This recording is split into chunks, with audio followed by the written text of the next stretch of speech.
देखिए, भोपाल मध्य प्रदेश की राजधानी है और यहाँ पे लगातार जनता की ओर से अतिक्रमण की शिकायतें मिल रही हैं।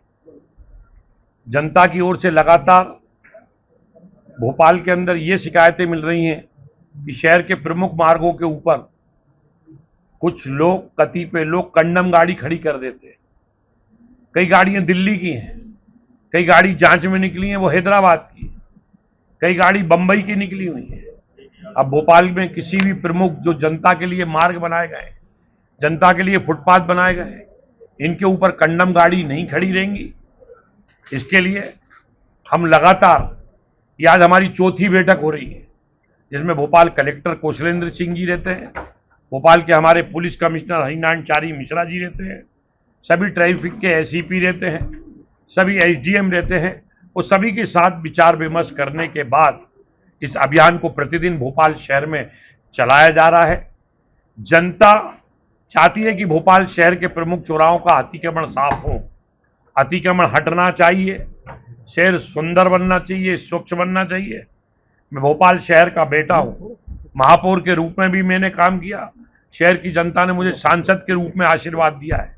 इसलिए सारी एजेंसियों को हम 15 दिन में एक बार बैठक भोपाल के कंट्रोल रूम में तय करते हैं और जो भी हमारे एजेंडा होता है उसके ऊपर हम चर्चा करते हैं।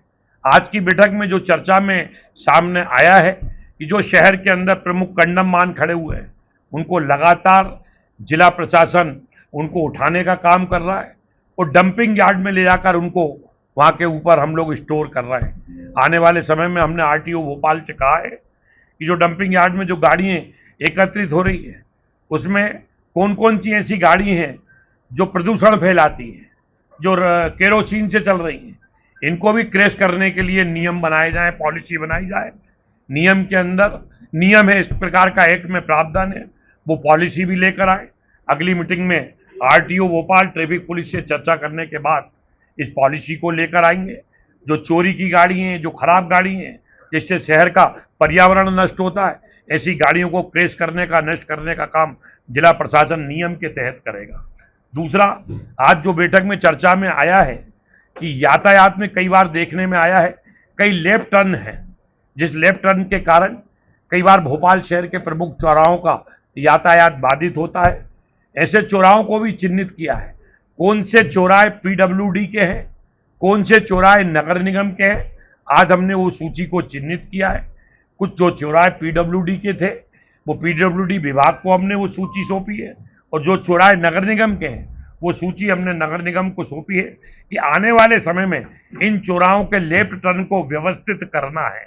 उसके लिए वे प्राकलन बना के लाएं, एस्टीमेट बना के लाएं, जिससे आने वाले समय में उचित फोरम पे चर्चा करके उसको प्रशासकीय और सक्षम स्वीकृति दिलाई जाएगी, जिससे कि आने वाले समय के अंदर भोपाल का लेफ्ट टर्न ठीक हो और भोपाल की ट्रैफिक व्यवस्था बेहतर हो। इस दिशा के अंदर काम करेंगे। रिक्शा चलना चाहिए पर ई रिक्शा के लिए भी बेहतर पॉलिसी होना चाहिए।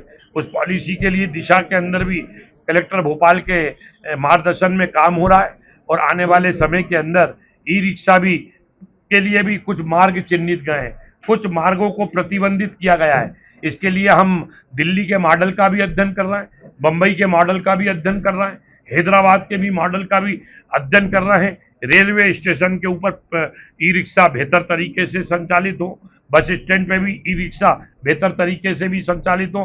जो शहर के प्रमुख मार्ग हैं वहाँ ई रिक्शा नहीं चले, प्रमुख बाजारों के ऊपर भी चले, ई रिक्शा अधिकांश कॉलोनियों से चले। इस दिशा के अंदर भी हमारी पूरी टीम काम कर रही है। कुल मिलाकर हम भोपाल में अतिक्रमण हटाना चाहते हैं और शहर से जो ट्रैफिक है उसको व्यवस्थित करना चाहते हैं और शहर के प्रमुख मार्गों में कई जगह रेड सिग्नल लगे हुए हैं, उसका किस दिशा के उसका पालन हो, उस दिशा के अंदर भी हम काम कर रहे हैं। एक विषय और आया है, जब मैं भोपाल का महापौर था तो उस समय हम स्मार्ट सिटी भोपाल में लेके आए थे और हमने भोपाल में स्मार्ट सिटी में इंडिकेटेड कंट्रोल कमांड सेंटर बनाया था।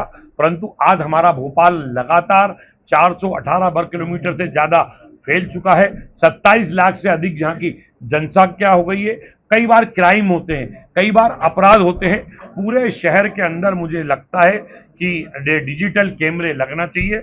वो डिजिटल कैमरे लगाने का प्रस्ताव बनाने के लिए भी हमने कहा है और मुझे लगता है कि आने वाले समय में डिजिटल कैमरे के लिए जो प्रस्ताव आएगा उसको भी हम प्रभारी मंत्री जी के साथ बैठकर उसकी भी सक्षम और प्रशासकीय स्वीकृति दिलाकर पूरे भोपाल में चारों तरफ डिजिटल कैमरे लगाएंगे। अगर भोपाल में भविष्य के अंदर किसी प्रकार का अपराध या गुंडागर्दी, कोई तलवार चमकाता पिछले दिनों घटना हुई है, तो ऐसे अपराधियों पे अंकुश लगाने का काम हम करके भोपाल की जनता की बेहतर सेवा करेंगे।